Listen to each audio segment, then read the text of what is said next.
চতুর্থ পর্ব কুফাবাসীর আমন্ত্রণ। আলহামদুলিল্লাহ রাব্বিল আলামিন, বিসমিল্লাহির রহমানির রহিম। সমস্ত তারিফই আল্লাহর জন্য, আর বেশুমার দরুদ সালাম কুল আলমের শহনশাহ সরদারে আম্বিয়া হুজুর আকরাম সাল্লাল্লাহু আলাইহি ওয়াসাল্লাম এবং তার আহলে বাইত পাকের প্রতি। বর্তমান জামানার গৌস কুতুব, দো জাহানের বাদশাহ আমাদের আকা ও মওলা বড় হুজুর কিবলা পাক, ছোট হুজুর কিবলা পাক, মুসাজ্জাদা নসিন হুজুর কিবলা পাক আদেশকে আমি পাঠ করছি। মক্কা বিজয়ের পর মুশরিকদের অধিকাংশই হতোদ্যম হয়ে পড়ে। তারা মুখে কালেমা পাঠ করলেও অন্তরে মুনাফিকি থেকে যায়। সে কথা আল কোরআন এইভাবে জানিয়ে দিচ্ছেন। ওই আরব লোকেরা বলে যে আমরা ঈমান এনেছি। হে রাসূল সাল্লাল্লাহু আলাইহি ওয়াসাল্লাম, আপনি বলে দিন তোমরা ঈমান তো আনো নাই, বরং এই রূপ বলো যে আমরা আনুগত্য স্বীকার করেছি, কারণ এখনো পর্যন্ত তোমাদের হৃদয়ে ঈমান প্রবেশ করেনি। যেহেতু কাবার মূর্তি ভাঙার প্রতিক্রিয়া মুনাফিকদের হৃদয়ে তুষের আগুনের মতো জ্বলতে থাকে, এই দহন পুরাতন আক্রোশের সঙ্গে মিশে আরো তীব্র রূপ ধারণ করে। তারা সময় ও সুযোগের অপেক্ষা করতে থাকে। হুজুর সাল্লাল্লাহু আলাইহি ওয়াসাল্লামের বিসালে হকের পরে সমস্ত আক্রোশ উপচে পড়ে হযরত আলী আলাইহিস সালাম এবং তার পুত্রদের উপরে, যার পরিণতি ঘটে কারবালার মহাপ্রান্তরে, যে আজও বিশ্ববাসী মোমেনের চোখে আঁসু ঝরায়। হে উম্মত, আওলাদে রাসূল সাল্লাল্লাহু আলাইহি ওয়াসাল্লাম, যিনি নিজ রক্তের বিনিময়ে উম্মতের পাপ রাশিকে মুছে দিতে চেয়েছেন, আল্লাহর দ্বীনের জন্য, উম্মতের নাজাতের জন্য আত্মীয় পরিজন, নারী শিশু সহ নিজেকে কুরবানি দিলেন। সেই কুরবানি কবুল করে মহান আল্লাহ তাআলা হযরত ইসমাঈল আলাইহিস সালামকে রেহা করে দেন। আফসোস, আখেরি জামানার কিছু উলেমা মুহররম এলেই সোচ্চার হয়ে ওঠেন। মুহররম করা শিরক, বিদআত, রোনা জারি, মাতম জারি এসব করতে নাই বলে ফতোয়া জারি করেন। আসলে কান্না, বিলাপ, শোক পালন এগুলি হৃদয়ের গভীর উপলব্ধি বোধ, প্রগাঢ় মহব্বত থেকে এটা উৎসারিত হয়। কোরআন পাকের নির্দেশ মতো আহলে বাইত পাকের মহব্বতের গভীরতা ঈমানদাররাই বোঝে, মুনাফিকরা সেটা উপলব্ধি করতেই পারে না। এ কথা আল কোরআন জানিয়ে দিচ্ছেন। ইজ্জত তো কেবল আল্লাহর জন্য, তার রাসূল সাল্লাল্লাহু আলাইহি ওয়াসাল্লামের জন্য এবং প্রকৃত মুমিনদের জন্য, কিন্তু মুনাফিকরা সেটা উপলব্ধি করে না। সূরা মুনাফিকুন আয়াত 8। সুতরাং আল্লাহর সৃষ্টি জগতের মধ্যে সর্বোচ্চ স্তরের মুমিন, পাক পঞ্জতনির পঞ্চম নূর, ছোট ইমাম পাকের শাহাদাতের জন্য যারা কানতে নিষেধ করে, তাদের হৃদয় নাই, উপলব্ধি বোধ নাই, তারা মানব কুলের লজ্জা। তাফসিরে খাজগান পৃষ্ঠা 45 এবং রওজাতুল আহবাবে প্রথম খণ্ডে 16 পৃষ্ঠায় উল্লেখ আছে, হযরত আদম আলাইহিস সালাম নিজ সন্তান হাবিলের শাহাদাতের জন্য ক্রন্দন করেছেন। রওজাতুস সাফা প্রথম খণ্ডে পৃষ্ঠা 18 মধ্যে হযরত নূহ আলাইহিস সালাম এর বেশি বেশি ক্রন্দন করা প্রসিদ্ধ আছে বলে লিখিত আছে।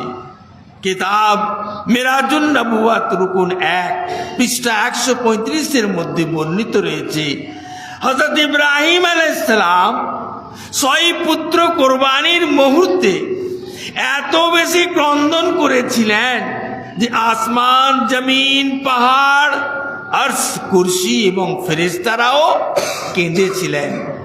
হযরত ইয়াকুব আলাইহিস সালাম ইউসুফ আলাইহিস সালামের রক্তাক্ত জামা দেখে এমন ভাবে কেঁদেছিলেন যে আল্লাহ বললেন, ওয়া আবিয়া জাত আইনাহু মিনাল হাজানে ওয়া হুয়া কাযিমিন। যদিও ওই রক্ত আসলে হযরত ইউসুফ আলাইহিস সালামের রক্ত ছিল না। হযরত ইউসুফ আলাইহিস সালামের বিরহে ইয়াকুব নবী এতই অস্থির থাকতেন যে এক স্থানে একটি ছোট ঘর তৈরি করে সেই ঘরে বসে তিনি নীরবে অশ্রু বর্ষণ করতেন। এই ঘরের নাম ছিল বাইতুল হুজুম, কান্নার ঘর। তাফসিরে কাদেরী সূরা ইউসুফ। হযরত দাউদ আলাইহিস সালামের শিরস্থান বাজুবন্ধন থেকে কেঁদেছিলেন। পুস্তক মুহররম পরিচিতি রওজাতুস সফর 2য় খণ্ড পৃষ্ঠা 146 মধ্যে উল্লেখ রয়েছে, হযরত রাসূল মাকবুল সাল্লাল্লাহু আলাইহি ওয়াসাল্লাম নিজ চাচা আবু তালিব এবং বিবি খাদিজাতুল কুবরার ওফাতে এত বেশি ক্রন্দন করেছেন এবং শোক প্রকাশ করেন যে ওই বৎসরকে বলা হয়ে থাকে আমাউল হাজান, অর্থাৎ ক্রন্দনের বৎসর। সুতরাং নবী রাসূলগণ শোকে দুঃখে কাতর হয়ে কান্নাকাটি আহাজারি করছেন, অতএব উম্মতের জন্য সেটা অবৈধ হয় কি করে? আল্লাহর কালাম পাকে সূরা ইয়াসিনের 52 আয়াত, সূরা মাইদার 31 আয়াত, সূরা জারিয়াতের 29 আয়াতে বিলাপের কথা উল্লেখ রয়েছে। কিতাবে নাসমুত তারিখের মধ্যে 415 পৃষ্ঠায় লিখিত আছে, পয়গম্বরে খুদা সাল্লাল্লাহু আলাইহি ওয়াসাল্লাম হযরত সৈয়দা ফাতেমা জহরা আলাইহিস সালামকে ইমাম হুসাইন আলাইহিস সালামের শাহাদাতের সংবাদ দিয়েছেন। তখন সৈয়দা জিজ্ঞেস করলেন, অতঃপর আমাদের ফরজন্দের মাতম জারি কে করবে? জবাবে হুজুর সাল্লাল্লাহু আলাইহি ওয়াসাল্লাম বললেন, এই ফাতেমা, আমার উম্মতের স্ত্রীগণ আমার আহলে বাইতের স্ত্রীগণের জন্য ক্রন্দন করবে এবং আমার উম্মতের পুরুষেরা আমার আহলে বাইতের পুরুষদের উপর আহা জারি করবে। প্রত্যেক বছর নতুন ভাবে করবে, এক যুগ থেকে অন্য যুগ পর্যন্ত ক্রমাগত ভাবে। এই ফাতেমা, কিয়ামতের দিন তুমি স্ত্রীদের সাফায়াত করবে এবং আমি পুরুষদের সাফায়াত করব। যে ব্যক্তি আমার হুসাইন আলাইহিস সালামের মুসিবতের উপর ক্রন্দন করবে তাকে আমি বেহেশতে প্রবেশ করাবো। যে ব্যক্তি ক্রন্দন করবে হুসাইন আলাইহিস সালামের উপর, ওই ব্যক্তি কিয়ামতের দিন সন্তুষ্ট চিত্তে হাসরে উত্তীর্ণ হবে। কিতাবে নাসমুত তারিখ পৃষ্ঠা 115।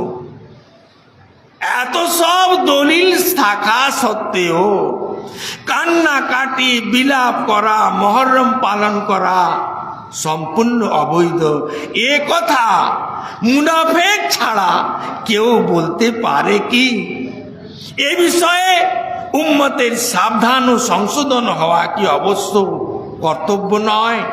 খোদার হুকুমে যারা আলে রাসূল সাল্লাল্লাহু আলাইহি ওয়াসাল্লামকে মহব্বত করে তারা সারা জীবনই মুহররম পাকের ইয়াদগার পালন করছে এবং করতেই থাকবে।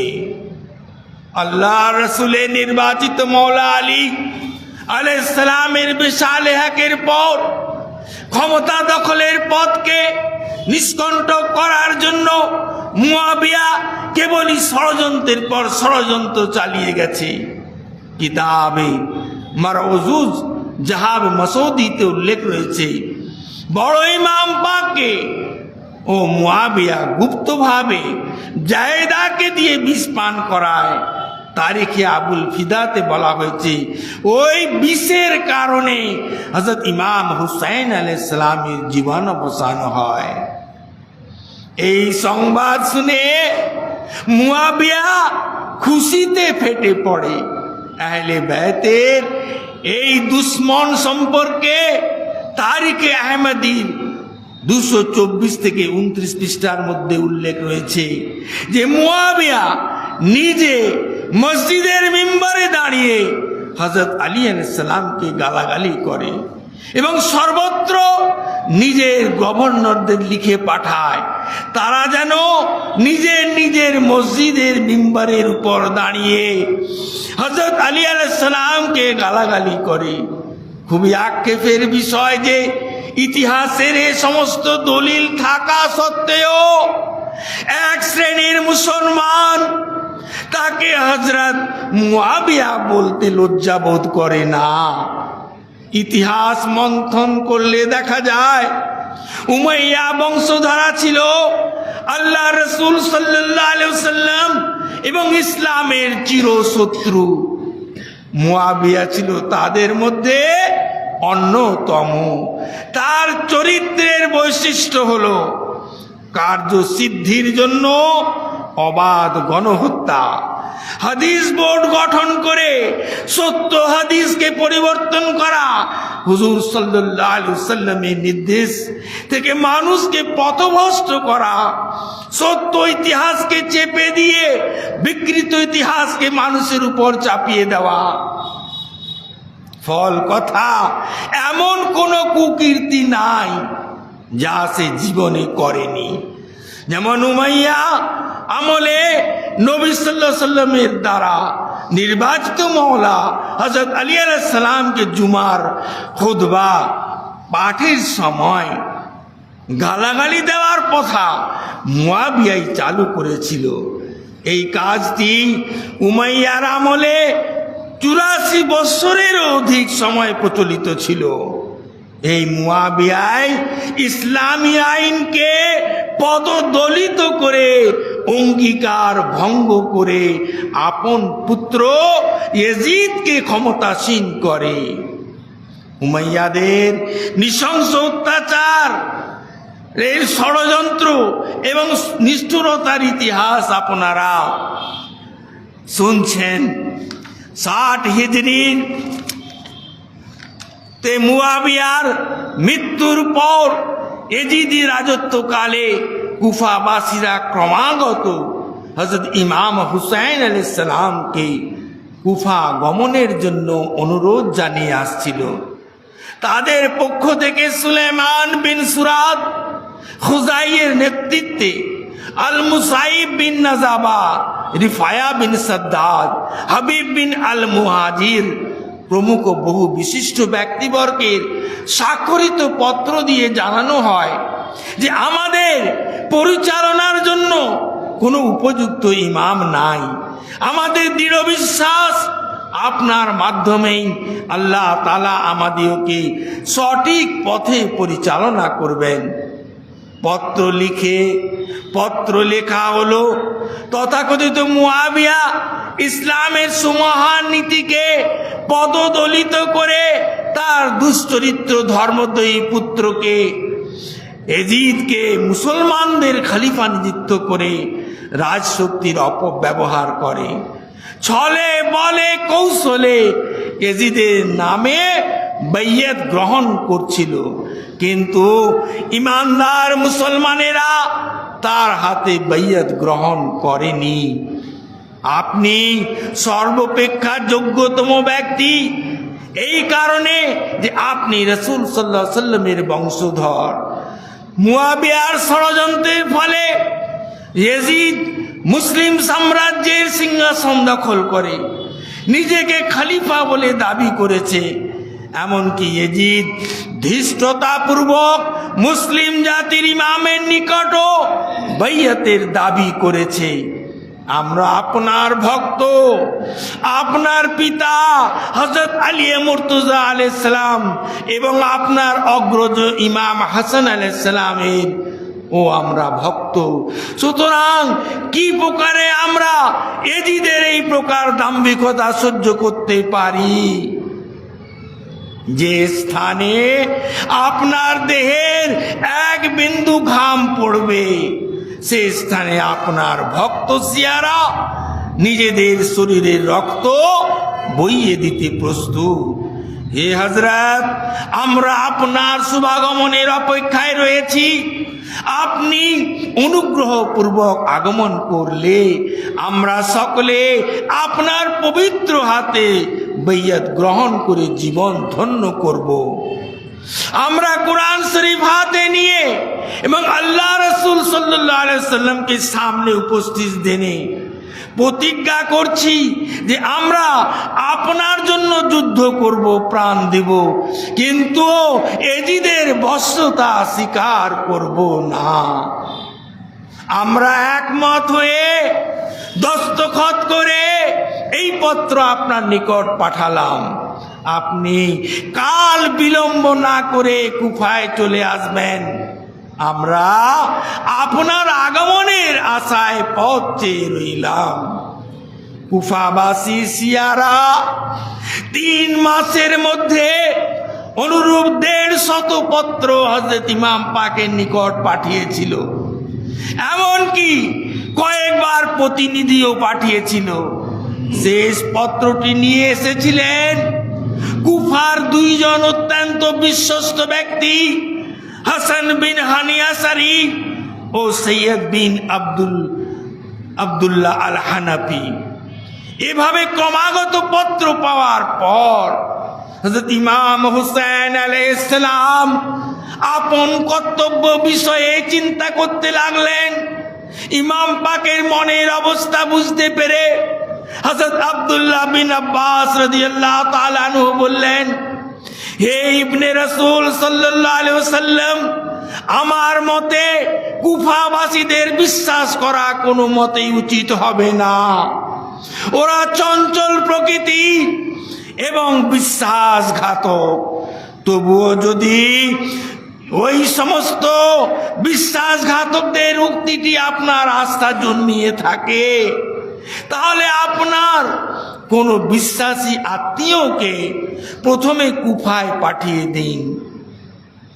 কুফাবাসীর উক্তির সত্যতা পরীক্ষা করে তারপর আপনি কুফায় যাবেন।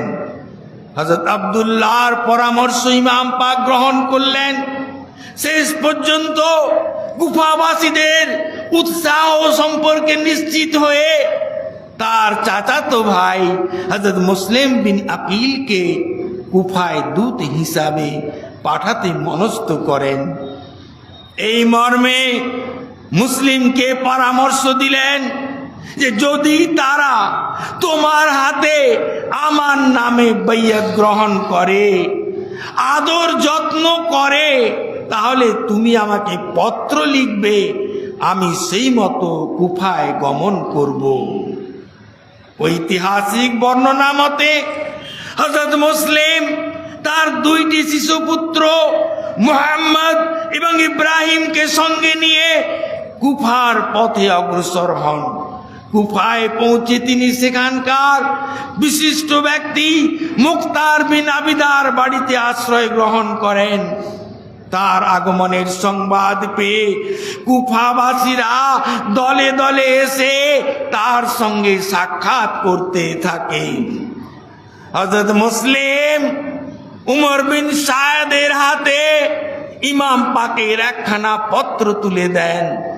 উক্ত পত্র সকলকে পাঠ করে শোনানো হলে কুফাবাসীরা উল্লাসে ফেটে পড়ে। তারা হযরত মুসলিম এবং তার 2 পুত্রের খুব যত্ন নিতে লাগলো। অতঃপর কুফাবাসীরা দলে দলে ইমাম পাকের নামে হযরত মুসলিমের হাতে বাইয়াত গ্রহণ করতে লাগলো। এভাবে প্রায় 40,000 কুফাবাসী বাইয়াত গ্রহণ করে। হযরত মুসলিম কুফাবাসীর আচরণে মুগ্ধ হয়ে হযরত ইমাম হুসাইন আলাইহিস সালামকে কুফায় চলে আসার জন্য এবং জনগণকে নেতৃত্ব দানের জন্য আহ্বান জানিয়ে আবিস বিন হাবিব আশ-শরীফিকে দিয়ে পত্র লিখে পাঠালেন। সেই পত্র পেয়ে কুফাবাসীদের আহ্বানে সাড়া দিয়ে ইমাম পাক মক্কা ত্যাগ করে ৪ঠা জিলহজ কুফার উদ্দেশ্যে রওনা হয়ে যান। খোদার শত্রু, নবীর শত্রু, ইসলামের শত্রু উমাইয়া গোষ্ঠী নিজেদের টিকে থাকার কৌশল হিসাবে মৌখিক ঈমান এনে মুসলমানদের দলে ভিড়ে গেলেও তাদের হৃদয়ের কোনো পরিবর্তন হয়নি। আল কোরআন সেটা এইভাবে জানিয়ে দিচ্ছেন, ইতিপূর্বে যাহারা ইসলামের ক্ষতি সাধন, সত্য প্রত্যাখ্যান, ঈমানদারদের ভিতরে বিভেদ সৃষ্টি এবং আমার রাসূলের বিরুদ্ধে যুদ্ধ করেছে এবং তাদের গোপন ঘাঁটি স্বরূপ মসজিদ নির্মাণ করেছে, তারা অবশ্যই শপথ করে বলবে যে আমরা সৎ উদ্দেশ্য ব্যতীত সব করিনি। কিন্তু আল্লাহ সাক্ষ্য দিচ্ছেন, আল্লাহ সাক্ষ্য দান করছেন যে নিশ্চয়ই তারা মিথ্যাবাদী। বিশেষ করে ইসলামী রীতিনীতি অনুসরণ করার কোনো প্রবণতাই উমাইয়া শাসকদের ছিল না। মূলত হুজুর সাল্লাল্লাহু আলাইহি ওয়াসাল্লামের আবির্ভাবের সময় থেকেই আব্দুস শামসের পুত্র উমাইয়া, তার পুত্র হরব, তার পুত্র আবু সুফিয়ান, তার পুত্র মুআবিয়া এবং মুআবিয়ার পুত্র ইয়াজিদ, এদের ভূমিকা ছিল শুধু অত্যাচারের। ক্রমাগতভাবে মুসলিম বিন আকিল এবং তার পুত্রদ্বয়ের উপরে অকথ্য অত্যাচারের বর্ণনা আপনাদের সামনে তুলে ধরা হবে ইনশাআল্লাহ। এ मोमिनो सबीर पे हो जाओ फिदा तुम, सहका करो मातम, सहका करो मातम। पढ़ते रहो तुम मर्सियाए शाह शहीदा, ये असल है ईमान, ये असल है ईमान। जिक्र उनका इबादत इलाही से नहीं कम, सहका करो मातम, सहका करो मातम।